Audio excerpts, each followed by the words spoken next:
እንዳሁኑ ጊዜ ገንዘብ መስራት ቀላል ሆኖ ያቅም ምን ልትሉ እንደምትችሉ አውቃለሁ፣ ግን በደንብ አድርጋችሁ አዳምጡ። ከመቼውም ጊዜ በላይ ወጣት ሀብታሞች ሀገራችን ላይ እየፈሩ ነው። የሚያማምር መኪና የሚነዱ ሰዎችን አላያችሁ? እመኑኝ፣ ሁሉም ሰርቀው ወይም ከቤተሰብ ተቀብለው አይደለም። ድሮ ጥሩ ገንዘብ ለመስራት ስቴፖቹ ጎበዝ ተማሪ መሆን፣ ጥሩ ዩኒቨርሲቲ መግባት፣ በጥሩ ግሬድ መመረቅ፣ ጥሩ ስራ ማግኘት፣ ማስተርስ ዲግሪ እያሉ ረጅም ዓመት መስራት ነበር። ይሄ መንገድ ለሆኑ ዓመታት ይሰራ ነበር። አሁን ግን ዩኒቨርሲቲ ላይ 6 ዓመት 7 ዓመት የተማሩ ሰዎች ወጥተው በወር 10,000 15,000 ብር እንኳን ሜክ ማድረግ የሚችሉበት ሁኔታ የለም። በአንጻሩ ግን በዚህ ዘመን አንድ ሰው እጁ ላይ ኮምፒውተር ወይንም ስልክና ኢንተርኔት ካለ 1 ዓመት በማይሞላ ጊዜ ውስጥ ስራ ጀምሮ ጥሩ የሚባል ገቢ የሚያገኝባቸው አማራጮች እጅግ በጣም በዝተዋል። ከነዚህም ስራዎች መካከል አንዱና ምናልባትም ከኢንተርኔት መምጣት ጋር ተያይዞ ትልቁ የሚባለው ዲጂታል ማርኬቲንግ ነው።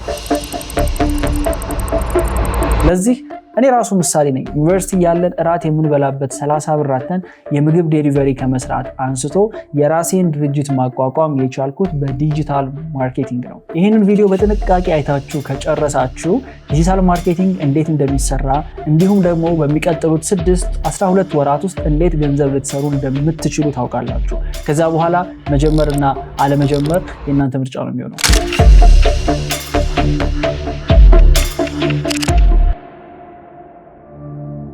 ምንም አይነት አንደርስታንዲንግ የሌለው ሰው ዲጂታል ማርኬቲንግ ማለት ዲጂታል በሆኑ ፕላትፎርሞች ያ ማለት ኢንተርኔትን መጠቀም በሚችሉ ፕላትፎርሞች ወይም ዲቫይሶች ላይ ፕሮዳክትና ሰርቪሶችን ማስተዋወቅ ነው። እዚህ ላይ አስተዋዋቂው ማን ነው፣ የሚተዋወቀው ማን ነው የሚለው የዲጂታል ማርኬቲንግ ዲቴል ውስጥ ገባ የምንመለከተው ነገር ነው። ግን ዲጂታል ማርኬቲንግ የመጣው ከኢንተርኔት መምጣት ጋር ተገናኝቶ ነው። ዌብሳይት፣ ሶሻል ሚዲያ፣ ስልክ፣ ፒሲ፣ ታብሌት እነዚህ ዲቫይሶች ናቸው ለማርኬቲንግ ፐርፐዝ የምንጠቀማቸው። እንዴት ነው የምንጠቀመው የሚለው ዲቴሉን የምንመለከተው ይሆናል። አሁን ባለንበት ጊዜ ግን አትሊስት ይሄን ቪዲዮ የሚመለከት ሰው ስልክ እጁ ላይ ያለ፣ ኢንተርኔት እጁ ላይ ያለ፣ ከዛ ፒሲ እና ታብሌት የሚባሉት ነገሮች ተጨማሪ ናቸው። ስለዚህ ዲጂታል ማርኬቲንግ ውስጥ ለመግባት ሪኳየርመንቱን አሟልታችሁታል ማለት ነው። ናው ሪኳየርመንቱ ካለ በየትኞቹ መንገዶች ብትሄዱ ነው ከዚህ ኢንዱስትሪ ላይ ገንዘብ ሜክ ማድረግ የምትችሉት የሚለው እንመልከት። የመጀመሪያው ኮንቴንት ክሬት በማድረግ ኦዲየንሳችሁን ሞኔታይዝ ማድረግ ነው። ምን ማለት ነው? ሶሻል ሚዲያ ላይ የፈለጋችሁትን ሜሴጅ ታስተላልፋላችሁ። ያንን ሜሴጅ ማዳመጥ የሚወዱ ሰዎች እናንተን ይከተሏችኋል። ከዛ ለነሱ የሚሆን ፕሮዳክት ወይም ሰርቪስ ይዛችሁ ትመጣላችሁ። ወይም ደግሞ የሌላ ድርጅትን ሰርቪስ ወይም ፕሮዳክት ይዛችሁ በማስተዋወቅ ገንዘብ እንዲከፈላችሁ ማድረግ ነው። ይሄ አሁን ላይ በ6 ወር በ7 ወር ጊዜ ውስጥ ሊትራሊ አይናችን እያየ ህይወታቸው ሰዎች እንዲቀየሩ ያደረገ ዘርፍ ነው። ይሄን ለመጀመር ከእናንተ የሚያስፈልገው ምንድነው ካላችሁኝ ስልክና ኢንተርኔት የመጀመሪያው። ከዚያ በመቀጠል ስለምንድን ነው የማወራው የሚለው ኒሽ ወይም ኢንዱስትሪውን መምረጥ ነው። ያ ማለት ስለ ፊትነስ፣ ቴክኖሎጂ፣ ኤዱኬሽን፣ ሙቪ፣ ኢንተርቴይንመንት፣ ኮሜዲ የትኛው ላይ ነው እኔ ያለሁት የሚለውን ምረጡ። በእነዚህ ሴክሽን ውስጥ ራሳችሁን መመደብ ደግሞ ካቃታችሁ ዶክመንቴሽን የሚባል አለ። ወይም ደግሞ ህይወታችሁን ዶክመንት ማድረግ፣ ብድግ ብላችሁ የምትፈልጉትን ነገር ማውራት፣ የፈለጋችሁት ነገር ላይ ሀሳባችሁን መሰንዘር፣ የሰዎችን ኮንቴንት ሪያክት ማድረግ፣ እነዚህ ሁሉ እንደ አንድ ኮንቴንት ሊወሰዱ ይችላሉ። ቀጣዩ ስቴፕ የሚሆነው ፕላትፎርም መምረጥ ነው። ሁሉም ላይ ከምትጀምሩ ይልቅ ዩቲዩብ ላይ ነው ወይስ ቲክቶክ ላይ ነው ወይስ ኢንስታግራም ላይ ነው ኮንቴንት መጀመር የሚፈልገው ኦር ፌስቡክ ኤኒዌር የተመቻችሁ ወይም እናንተ ኮምፎርታብል የሆናችሁበት ሰው አለ ብላችሁ የምታስቡበት ቦታ ላይ እሱን ፕላትፎርም መምረጥ። ከዛ ሶስተኛው ስቴፕ የሚሆነው የምታስተላልፉበትን ኮንቴንት ታይፕ ትመርጣላችሁ።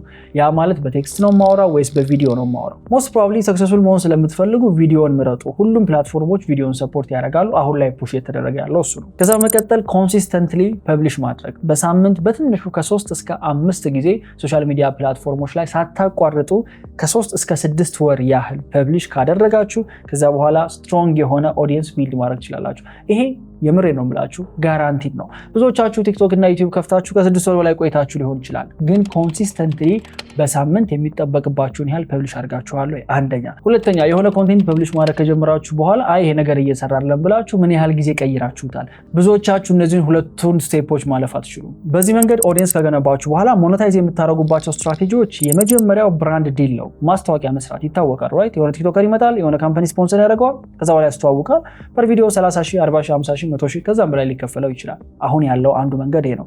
ሁለተኛው አፊሊየት ማርኬቲንግ ነው። ያ ማለት ከናንተ ኦዲየንስ ጋር ሊሄድ የሚችል ፕሮዳክት ያለው ለምሳሌ እንበልና የጂም ኮንቴንት ነው የምትሰሩት፣ ስፖርት የሚሰራ ሰው ይከተላችኋል ራይት? የጂም ሰፕሊመንቶችን የሚሸጥ የሆነ ካምፓኒ አፕሮች ካደረጋችሁ በብራንድ ማስታወቂያ በአንድ ቪዲዮ ከፍሏችሁ የሆነ ኮንቴንት ልትሰሩ ትችላላችሁ። ካልሆነ ግን ፕሮዳክቱን ተቀብላችሁ በተሸጠው ልክ ደግሞ ኮሚሽን ልትወስዱ ትችላላችሁ። በተሸጠው ልክ ኮሚሽን የምትወስዱ ከሆነ አፊሊየት ማርኬቲንግ ይባላል። ሌላኛው ፕላትፎርም ሬቨኑ ነው። ስፔሻሊ ደግሞ ዩቲዩብ ኮንቴንት ክሬት በማድረጋችሁ ብቻ ገንዘብ ይከፈላችኋል። እኛ እንዲህ ስናወራ ያን ያህል አትራክቲቭ ላይሆን ይችላል ገንዘቡ፣ ምክንያቱም እያወራን ያለው ኤዱኬሽናል ነገር ስለሆነ። ግን ኢንተርቴንመንት ቢሆንና ውጭ ሀገር ተመልካቾች ቢኖሩት በወር በጣም ዲሰንት የሚባል ገንዘብ ማግኘት ይችላለሁ፣ ትሬሽሆልዱን ካለፍኩኝ ማለት ነው። ይሄ ራሱ ፕላትፎርሙ የሚከፍለኝ ነው። ሌላኛውና ሞስት ኢምፖርታንት የሚባለው ደግሞ ለኦዲየንሳችሁ የሚሆን ፕሮዳክት ማምረትና መሸጥ ነው። ለምሳሌ በቅድሙ የጂም ኮንቴንት ስፖርት የሚሰራ ሰው ከሆነ ሌሎች ብራንዶችን ማስታወቂያ ከመስራት ይልቅ በራሳችሁ እነዛን ሰፕሊመንቶች አስመጥታችሁ ወይም ለጂም የሚሆኑ ልብሶችን አምጥታችሁ ለዛ ኦዲየንስ መሸጥ ብትጀምሩ ኮንስታንት የሆነ ገንዘብ በዛ ማግኘት ይችላል። አሁን የነገርኳችሁ ነገር እኛ ሀገር ላይ 1 ዓመት በማይሞላ ጊዜ ውስጥ ቋሚ የሚባል ኢንካም እያገኙ እያየናቸው ህይወታቸው እንዲቀየሩ ያስቻላቸው በጣም ብዙ ሰዎች አሉ። ሁለተኛው በዲጂታል ማርኬቲንግ ገንዘብ የምትሰሩበት መንገድ ዲጂታል ፕሮዳክቶችን በመሸጥ ነው። እነዚህ ዲጂታል ፕሮዳክት የምንላቸው ኦንላይን ኮርስ ሊሆን ይችላል፣ ቴምፕሌቶች ሊሆኑ ይችላሉ፣ ሜምበርሺፕ ሳይቶች ሊሆኑ ይችላሉ። ኮንቴንት ክሬት እያደረጋችሁ ከሆነ የሌላ ሰው ፕሮዳክት ከማስተዋወቅ ይልቅ የራሳቸው ፕሮዳክት አውጥቶ መሸጥ ነው። ኢቭን ኮንቴንት እንኳን ክሬት ባታደርጉ ዲጂታል ማርኬቲንግ ላይ ስትገቡ እኔ እጄ ላይ ምን አለ ሰዎች ሊፈልጉት የሚችሉት ነገር። ነገሩን ሲምፕል ሳደርግላችሁ የ12ኛ ክፍል ተማሪ የሆነ ሰው ፈተና የሚያልፍበት ችሎታው ካለው እርግጠኛ ከሆነ ያ ማለት ጎበዝ ተማሪ ከሆነ ማለት ነው። ኖትቡክ ላይ ያዘጋጃቸውን ነገሮች ወደ ፒዲኤፍ ይቀይራቸዋል። ፈተናውን ማለፍ የሚፈልግ ሰው እየመጣ አስጠናኝ ሲለው ኦኬ እኔ አላስጠናህም፣ ይሄው ያዘጋጀሁት ሞጁል አለ፣ ይሄን እሸጥልሃለሁ፣ ይሄን አንብብ ብሎ እንደ አንድ ሳይድ ኢንካም ሊያደርገው ይችላል። ዩኒቨርሲቲ ተማሪ የሆነ ሰው ቨርቹዋል የሆነ ሜምበርሺፕ ተማሪዎችን የሚያስጠናበት ሊኖረው ይችላል። ራይት አሁን ላይ ትራዲሽናል በሆነው መንገድ እየሄዳችሁ ቤት ውስጥ ታስጠናላችሁ አይደል ልጆቹን። ኦኬ ያን ነገር ዲጂታል ማድረግ እችላለሁኝ ወይ? ቢካዝ ቤት ለቤት እየሄድኩኝ አንድ ልጅ ከማስጠና በዙም ባደርገው በቴሌግራም በሆነ ነገር ባደርገው በአንድ ጊዜ 4፣ 5፣ 10 ልጆችን ማስጠናት እችላለሁ። ስለዚህ ከአንዱ አገኘው የነበረውን ፕሮፊት 4፣ 5 እጥፍ ማሳደግ ቻልኩኝ ማለት ነው። ዲጂታል ፕሮዳክት ለመሸጥ ስቴፖቹ ምን ይመስላሉ?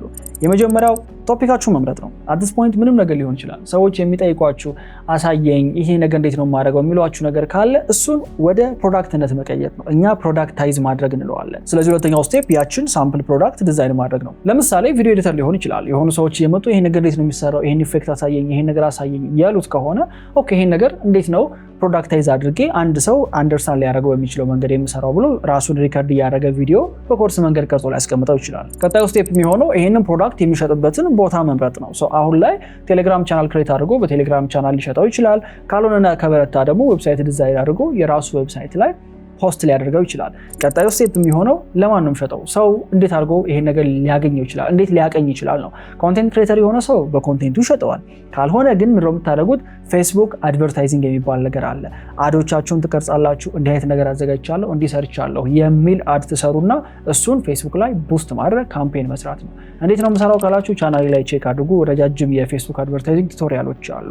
በዛ መንገድ መዓት የሚባል ህዝብ ጋር መድረስ ትችላላችሁ ከፍላችሁ ማለት ነው። ስለዚህ የኮንቴንት ክሬት የሚያደርገውን ሰው ያህል አቴንሽን አታገኙም፣ ግን ስቲል ወደ ዌብሳይታችሁ ወደ ቴሌግራማችሁ ሰው ማምጣት ትችላላችሁ። ሶስተኛው ዲጂታል ማርኬቲንግ ኤጀንሲ መጀመር ነው። ይህንን ከዚህም በፊት ብየዋለሁኝ። ኮንሴፕቱ ምንድነው? የዲጂታል ማርኬቲንግ ሰርቪሶችን ለቢዝነሶች እየሰጣችሁ ቢዝነሶች በዲጂታል ዓለም ገበያ እንዲያገኙ ወይም ካስተመር እንዲያገኙ መርዳት ነው። ሰርቪሶችን ብሬክዳውን ስናደርጋቸው ሶሻል ሚዲያ ማኔጅመንት ሊሆን ይችላል፣ ኮንቴንት ክሬት ማድረግ፣ ኢንፍሉዌንሰር ማርኬቲንግ መስራት፣ ፔድ አድቨርታይዚንግ፣ ፌስቡክ አድ፣ ጉግል አድ፣ እነዚህን ሰርቪሶች ለክላይንቱ በመስጠት ክላይንቱ በየወሩ የሆነ ያህል ገንዘብ እንዲከፍላችሁ ማለት ነው። አክቹዋሊ አሁን ድረስ ካምፓኒያችን ዲጂታል ማርኬቲንግ ይሰራል ለትላልቅ ብራንዶች ሆነ እንጂ ይሄ እንደ ሰርቪስ የምትሰጡት ከሆነ ራሳችሁን እንደ ኤጀንሲ መቁጠር ትችላላችሁ። እንዴት ነው የዲጂታል ማርኬቲንግ ኤጀንሲ የሚጀምረው የሚለው ቪዲዮዎች አስቀምጥላችኋለሁ። በጣም ኢንዴፕዝ የሰራኋቸው ኮንቴንቶች አሉ። ለአሁን ግን ከእናንተ የሚጠበቀው ከእነዚህ ሰርቪሶች መካከል የትኛውን ነው መስጠት የሚችለው የሚለውን ፒክ ማድረግ ነው። ከዛ በኋላ ያንን ስኪል ተማሩት። ፕሮባብሊ 3 ወር 4 ወር ቢፈጅባችሁ ነው። ዩቲዩብ ላይ ሶሻል ሚዲያ ማርኬቲንግ እንዴት ይሰራል ብላችሁ ብዙ ቪዲዮዎችን ትመለከቱ ትችላላችሁ። የተወሰነ ኢንቨስት የምታደርጉት ገንዘብ ደግሞ ካላችሁ ከሂሌክስ አካዳሚ ላይ ጆይን አድርጉኝ። ሶሻል ሚዲያ ማርኬቲንግ፣ ኮንቴንት ክሬሽን፣ ቪዲዮ ኤዲቲንግ እንዴት ይሰራል የሚለውን አክቹዋሊ እኛ ያለፍንበትን መንገድ ብሬክዳውን እያደረግን ፕሮባብሊ ከ2 ወር እስከ 3 ወር በማይሞላ ጊዜ ውስጥ ይሄንን ስኪል ጥንቅቅ አድርጋችሁ ዳይሬክትሊ ወደ ገበያ ሊያስገባችሁ የሚችለውን እውቀት ታገኙበታላችሁ። ከዚህ ቀጥሎ የመጣው ስቴፕ እውቀቱ ካገኘው በኋላ ለማን ሄጄ የሚሸጠው የሚለውን ኢንዱስትሪ ትመርጣላችሁ። ስፖርተኞች ጋር ነው የሚሄደው፣ ሆቴሎች ጋር ነው፣ ሬስቶራንት ጋር ነው፣ የትኛው ማርኬት ላይ ሄጄ ይሄን ሰርቪስ ላቅርብ ትላላችሁ። ፓኬጅ ፕሮፖዛል ዲዛይን ከተደረገ በኋላ እነዛን ካምፓኒዎች እየሄዱ አፕሮች ማድረግ ነው። ብዙ አፕሮች ካደረጋችሁ በኋላ በሴልስ ምናልባት 100 አፕሮች አድርጋችሁ የምታገኙት አንድ ሊሆን ይችላል። ከመቶ ውስጥ 10ሩ እሺ ይሏቸዋል፣ አንዱ ይስማማላቸዋል። በዛ መንገድ የመጀመሪያ ክላይንታችሁን አግኝታችሁ በእርግጠኝነት 6 ወር ከዛ በኋላ 12 ወር በማይሞላ ጊዜ ውስጥ ክላይንት አግኝታችሁ በወር ከ10 እስከ 20 ሺህ ከመጀመሪያው ክላይንት ብቻ ማግኘት ይቻላል። አራተኛው ፍሪላንሲንግ ነው። ፍሪላንሰር ማለት አንድ ኢንዲቪጁዋል ሆኖ ከተለያዩ ቢዝነሶች ጋር የሚሰራ ማለት ነው። ፉል ታይም አንዱ ጋር ተቀጥሮ አይሰራም። ፍሪላንሲንግ ለመጀመር ያ ኢንዲቪጁዋል የሚያስፈልገው ስፔሲፊክ የሆነ ስኪል ነው። ለምሳሌ ያ ስኪል ግራፊክ ዲዛይን ሊሆን ይችላል፣ ቪዲዮ ኤዲቲንግ ሊሆን ይችላል፣ ፕሮዳክሽን ሊሆን ይችላል፣ ዌብ ዲዛይን ማድረግ፣ ኤስኢኦ። እነዚህ ሁሉ ነገሮች አንድን ፍሪላንሰር ሊያደርጉት ይችላሉ። እነዚህን ስኪሎች አሁንም ዩቲዩብ ላይ ጉግል ላይ ሄዳችሁ በነፃ ራሳችሁ ልታስተምሩ ትችላላችሁ። ግን መንገዱን ማሳጠር ከፈለጋችሁና የተወሰነ ኢንቨስት የምታደርጉት 5,000-6,000 ብር ካለ ኬሌክስ አካዳሚ ጆይን አድርጋችሁ ዳይሬክትሊ ስራው ላይ ካሉ ሰዎች መማርና በጣም አጭር በሚባል ጊዜ ውስጥ ወደ ስራ መግባት ትችላላችሁ። ለመሰላችሁ ይሄን የምለው ራስን ከኦንላይን ማስተማር ትልቁ ስራው ኢንፎርሜሽን መምረጥ ነው። በጣም ብዙ ቱቶሪያል፣ በጣም ብዙ ፍሪ ሪሶርስ ነው ያለው። የቱ ይጠቅመኛል የቱ አይጠቅመኝም የሚለውን አትለዩትም እና ፊልተር የምታደርጉበት ስኪል ያስፈልጋችኋል። ያንን ከሌላችሁ በስተቀር ግን በ6 ወር ልጨርሱት ይገባ የነበረ አንድ ስኪል አመታት ሊፈጅባችሁ ይችላል። ስንቶቻችሁ ነው ኦንላይን ዩቲዩብ ላይ የሆነ ነገር ሰርች አድርጋችሁ ከዛው ላይ ተዋችሁት? ቢካዝ የትኛው ነው የሚሰራው የሚለው ነገር ስለማታውቁት። ለዛ ነው እየሰራ ካለው ሰው ስትማሩ ስትጨርሱ ዳይሬክትሊ ወደ ስራ ነው የምትገቡት። ይሄንን ስኪል ከያዛችሁ በኋላ ቀጣዩ ስራ የሚሆነው የራሳችሁን ፖርትፎሊዮ ዲዛይን ማድረግ ነው። ፖርትፎሊዮ ማለት እስካሁን የሰራችኋቸውን ስራዎች በሙሉ አንድ ላይ የምታስቀምጡበት ዶክመንት ማለት ነው። ምንም የሰራችሁት ደግሞ ከሌለ ፌክ መስራት ነው። ለሆነ ካምፓኒ በነፃ ትሰራላችሁ፣ የሰራችሁትን ፖርትፎሊዮ ላይ ታስገቡታላችሁ። ስለራሳችሁ በደንብ የሚናገር ፖርትፎሊዮ ከሰራችሁ በኋላ ቀጣዩ ስራ የሚሆነው ክላይንት ማሳደር ነው። ክላይንቶችን የት ልታገኙ ትችላላችሁ? ሎካል ከሆነ እና አፍሪወርክ አይነት ፕላትፎርሞች አሉ። ኢንፐርሰን ወይም ደግሞ በስልክ እየደወላችሁ ድርጅቶችን ልታናግሩ ትችላላችሁ። ኢንተርናሽናል ደግሞ ከሆነ እና አፕወርክ አይነት ፕላትፎርሞች አሉ። ኢንተርናሽናል ክላይንቶችን ተቀብላችሁ በዶላር ክፍያ ማግኘት ትችላላችሁ። አምስተኛው ፕሮዳክሽን ኤጀንሲ መጀመር ነው። ፕሮዳክሽን ኤጀንሲ ለድርጅቶች፣ ለሶሻል ሚዲያ፣ ለቲቪ የሚሆኑ ኮንቴንቶችን ክሬት ማድረግ ነው። አሁን ላይ ኦልሞስት ሶሻል ሚዲያ ላይ ያለ ኮንቴንት ከ80% በላይ የሚሆነው ቪዲዮ እየሆነ ነው። ድርጅቶች ቪዲዮ መቅረጽ ይፈልጋሉ፣ እንዴት እንደሚቀረጽ አያውቁም። ስለዚህ እናንተ ኮንቴንት የሚጽፍ ሰው ካላችሁ፣ ካሜራማን ካላችሁ እነሱን ኮኦርዲኔት በማድረግ የራሳችሁን በጣም ትንሽ የሆነች ፕሮዳክሽን ኤጀንሲ መጀመር ይቻላል። ከዛ ዳይሬክትሊ ሄዶ ድርጅቶቹን ማዋራት ነው። ስቴፖቹን ላሳያችሁ እንዴት እንደሚሆን። የመጀመሪያው ሪሶርሳችሁን ፑል ማድረግ ነው። እንዳልኩት ኮንቴንት የሚጽፍላችሁ ቪዲዮ ላይ አስገብታችሁ የምትቀርጹት፣ ከዛ በኋላ ደግሞ ሊቀርጽላችሁ የሚችሉ እነዚህ 3 ሰዎችን ማምጣት። ከነዚህ መካከል አንዱ እናንተ ልትሆኑ ትችላላችሁ። ናው ሪሶርስ ካዘጋጃችሁ በኋላ ቀጣይ ኢንዱስትሪ መምረጥ ነው። ለምሳሌ በላይ የሆነ የጥርስ ክሊኒክን ሄዳችሁ ኮንቴንት እንስራላችሁ ትሏችኋላችሁ። ራሳችሁ ሞዴል ራሳችሁ ቀርጻችሁ ራሳችሁ ኮንቴንቱን ጽፋችሁ ያንን ኮንቴንት ማስረከብ ነው። እያንዳንዱ የምትሰሩትን ስራ ፖርትፎሊዮ ላይ አድ እያደረጋችሁ ትሄዳላችሁ። የመጀመሪያ ክላይንት ማግኘት የሚከብዳችሁ ከሆነ ምንጊዜም እንደምንለው በነፃ ሄዳችሁ እንስራላችሁ ማለት ነው። በነፃ ስትሰሩ ለራሳችሁ ኮንፊደንስ እንዲሰማችሁና የምሰራው ነገር ወርዝ ያደርጋል የሚለውን ታውቁበታላችሁ። ዋንስ እሱን ከያዛችሁ በኋላ ግን ሌላ ሰው ስታሳዩ ይሄው ለነገር ይሄን ሰርተናል እያላችሁ የምትመነዝሩት ፖርትፎሊዮ እጃችሁ ላይ ገባ ማለት ነው።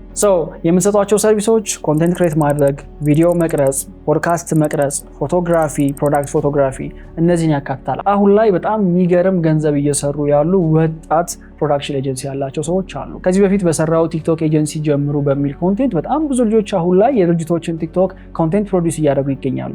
አሁንም ጊዜው አልረፈደም። ይሄንን ቪዲዮ እየተመለከታችሁ ከሆነ ባጠገባችሁ ያሉትን ሰዎች አንድ ላይ ሰብስባችሁ የራሳችሁን ፕሮፊታብል የሆነ ኤጀንሲ መጀመር ትችላላችሁ። አሁን በእርግጠኝነት በዲጂታል ማርኬቲንግ በየትኛው መንገድ ብሄድ ገንዘብ መስራት ትችላለሁ የሚለውን ታውቃላችሁ። ቀጣዩ ዲሲዥን የሚሆነው የእናንተ ነው። እስካሁን ካወራናቸው ነገሮች አንዱን መርጣችሁ ለሚቀጥሉት 6 ወራት አይደር ራሳችሁን በነፃ እያስተማራችሁ ካልሆነ ደግሞ ኢንቨስት አድርጋችሁ ወይም ደግሞ እኛን ተቀላቅላችሁን አብረን እያገዝናችሁ ለ6 ወራት ያህል ከሰራችሁ እመኑኝ ከዛ በኋላ አይታችሁት የማታውቁት አዲስ ኦፖርቹኒቲ ህይወታችሁ ላይ ይመጣል። ይሄንን የምላችሁ ሄሌክስ ላይ በመቶዎች የሚቆጠሩ ተማሪዎችን ተቀብለን እነሱ ላይ ያየነው ውጤት ስለሆነ ነው። ስለዚህ ፐርፌክት የሚባል ጊዜ አይመጣም። አሁን ይሄ ኢንዱስትሪ እኛ ሀገር ላይ በጣም ገና ነው።